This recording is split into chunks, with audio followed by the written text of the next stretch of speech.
Dans la paracha Vaïgash, Yosef n'arrive plus à se contenir devant ses frères et soudainement se fait reconnaître à eux en ces termes. Ani Yosef, Arod Avichai. Je suis Yosef, mon père vit-il encore? Et ses frères, surpris par cette annonce, ont réagi de cette façon. Dans la suite du verset, Velo yachlu echav laranot oto, ses frères n'ont pas pu lui répondre, qui niv'alu mifanav, car ils étaient frappés de stupeur devant lui. Et de là, Rabbi Shimron ben Elazar, dans le Midrash Yalkut Shimroni, dit « Malheur à nous au jour de notre jugement devant l'Éternel. Si déjà les frères de Yosef, qui sont plus âgés que lui, ont été pris de stupeur par la réprimande de Yosef, a fortiori, quand nous serons devant l'Éternel, qui nous demandera des comptes et qui nous jugera, nous serons pris également de stupeur a fortiori. On se pose une question. Dans les deux mots « je suis Yosef », on ne voit aucune réprimande, aucun reproche. Il leur annonce qu'il est leur frère Yosef. Et dans la suite, quand il leur dit « Est-ce que mon père est encore en vie ?», il s'informe de la santé de son père. Donc, dans la phrase prononcée par Yosef, cette phrase si courte, on n'y voit aucune remontrance, aucun reproche. Alors, comment comparer la situation avec celle où, devant l'Éternel, dans le monde d'en haut, nous aurons des remontrances? En fait, ces deux mots prononcés par Yosef, « je suis Yosef », sont chargés de reproches, d'une remontrance cinglante. Voilà ce qu'il voulait signifier à ses frères, mais délicatement.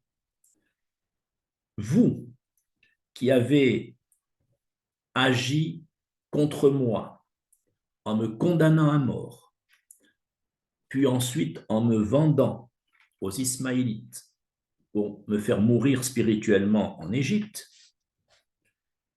dans le but de m'empêcher de devenir roi selon mes rêves, eh bien, voyez, je suis Yosef, vice-roi d'Égypte, et donc je suis là à ma place prévue par les rêves. Malgré tous les efforts que vous avez faits pour empêcher ces rêves, eh bien, je suis Yosef devant vous, roi d'Égypte. C'était la façon délicate de Yosef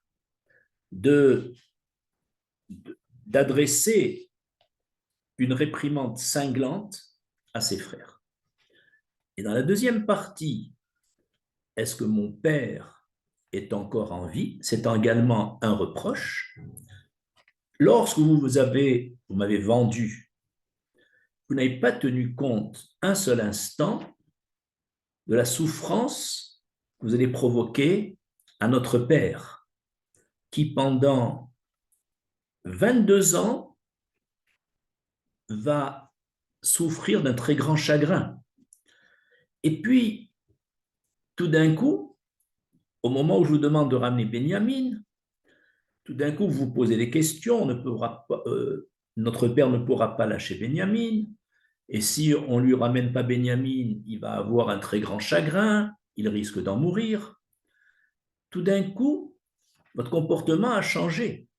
Vous ne vous faisiez aucun souci quand vous m'avez vendu, Et maintenant, vous faites du souci quand je veux retenir Benjamin. Il y a donc ici un double reproche de Yosef envers ses frères dans cette phrase très courte. Nous allons maintenant justifier la stupeur des frères de Yosef. Eux qui, jusqu'à ce jour, considéraient être dans leur bon droit d'avoir condamné à mort Yosef, puis d'avoir transformé cette condamnation en une vente, brusquement, ils prennent conscience de leur erreur de jugement, puisque malgré tous leurs efforts, Yosef est roi d'Égypte et toutes les bonnes raisons qu'ils avaient pour justifier leur comportement envers Yosef ne résistent pas devant ces vérités. On comprend donc leur stupeur. De plus, ses frères voient que non seulement leur attitude n'a pas provoqué le résultat escompté, c'est-à-dire l'empêchement de la royauté de Yosef, mais en plus, ils ont favorisé cette royauté puisque c'est eux qui l'ont envoyé en Égypte, d'où va naître la royauté de Yosef. Donc, quelque part, ils ont même participé indirectement et inconsciemment à la mise en place de cette royauté. Et en plus, ils ont dû se prosterner devant lui lors de la vente de blé, ce qui est tout le contraire de ce qu'ils désiraient. De façon plus générale, les frères ont compris que le but qu'ils devaient atteindre n'a pas été atteint. Et qu'est-ce qu'il leur reste dans leur actif? Il leur reste un acte ignoble, un acte indigne pour des frères par rapport à Yosef. C'est-à-dire qu'ils prennent conscience maintenant, et ils en ont honte, que le résultat n'est pas obtenu et finalement, il reste entre les mains cet acte cruel et indigne dont ils ont honte. Voilà pourquoi ils sont frappés de stupeur. De l'échec des frères de Yosef, nous allons apprendre une autre leçon. Les frères avaient un but, empêcher Yosef d'être roi comme ses rêves semblaient l'indiquer. Et ils se sont dit, pour empêcher ces rêves, nous allons donc faire des efforts et peu importe la nature de ces efforts. C'est-à-dire à partir du moment où on a un but donné, les efforts et les moyens que nous allons déployer, eh bien, peuvent être indignes au nom de l'effort, au nom du but à atteindre. Et là, il y a une grave erreur. En effet, il faut être persuadé que l'homme, certes, doit faire des efforts pour atteindre un but donné, mais en aucune façon, les efforts et les moyens déployés doivent être indignes, même au nom d'un but noble. C'est-à-dire que le résultat de nos actions est indépendant des efforts que l'on déploie. Il faut être persuadé que c'est l'Éternel, Kadosh Baruch Hu, seul qui donne le résultat. quand l'homme n'obtient pas le résultat désiré, comme dans le cas des frères de Yosef, et qu'il a déployé des moyens vils et indignes, il ne lui reste entre les mains que ces moyens. De là, nous apprenons que la fin ne justifie pas les moyens. Même quand la fin est noble, ce n'était pas le cas pour les frères de Yosef, ils ont fait une erreur de jugement, mais même si leur but était noble, les moyens utilisés doivent être nobles. Autrement dit, la première erreur des frères, la grande erreur des frères de Yosef, c'est de penser qu'on peut utiliser n'importe quel moyen quand on a un but à atteindre. Eh bien non, la fin ne justifie pas les moyens et on doit faire attention surtout aux moyens que l'on utilise parce que les moyens sont entre les mains de l'homme, mais le résultat ne dépend que de l'Éternel. Donc, si le but que je désire est contre la volonté de l'Éternel, il ne restera entre mes mains que des moyens méprisables et vils dont on devrait avoir honte.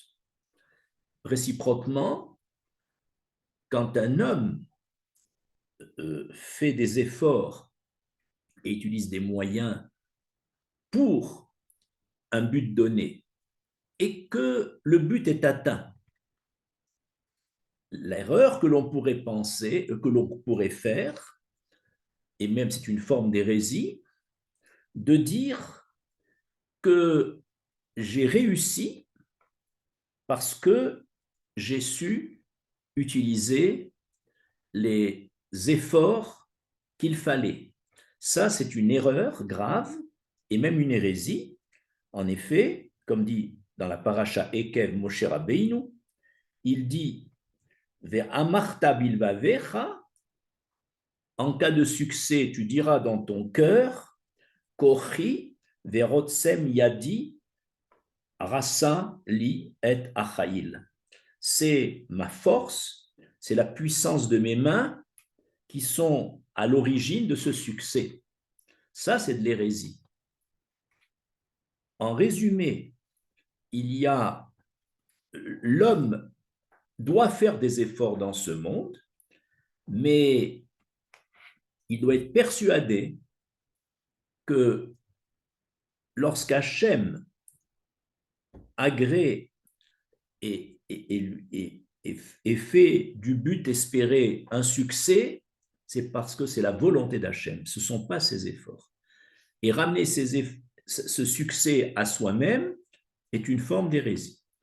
Et dans le cas des frères de Yosef, faire des efforts pour empocher un but donné, si ce but est contre la volonté d'Hachem et que ces efforts sont méprisables et ignobles, il ne reste entre les mains de cet homme que des efforts méprisables et dont il devrait avoir honte. En conclusion, la fin ne justifie pas les moyens.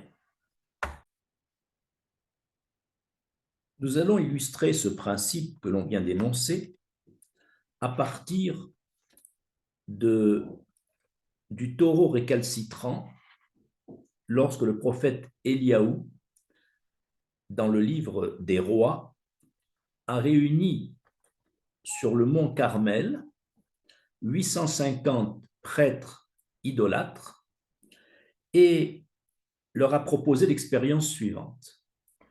Nous allons prendre 2 taureaux. Vous choisirez vous-même un des 2 taureaux. Vous le ferez monter sur votre autel idolâtre. Vous implorerez l'Éternel de faire descendre un feu du ciel. Et moi-même, avec le second taureau, dit Éliaou, je ferai la même expérience sur l'autel que je construirai. Et on verra sur l'autel de qui le feu du ciel va descendre. Et vous vous plierez donc au résultat. Ils ont accepté et au moment où, lorsqu'ils ont choisi un des 2 taureaux pour le placer sur l'autel et implorer leur dieu idolâtre, ce taureau récalcitrant, bien que poussé par les 850 prêtres idolâtres, ne s'est pas déplacé d'1 millimètre. Il a voulu résister, il ne voulait pas monter sur ce autel idolâtre. Eliaou vient alors lui souffler: sache que tu peux y aller, parce que de même que le taureau,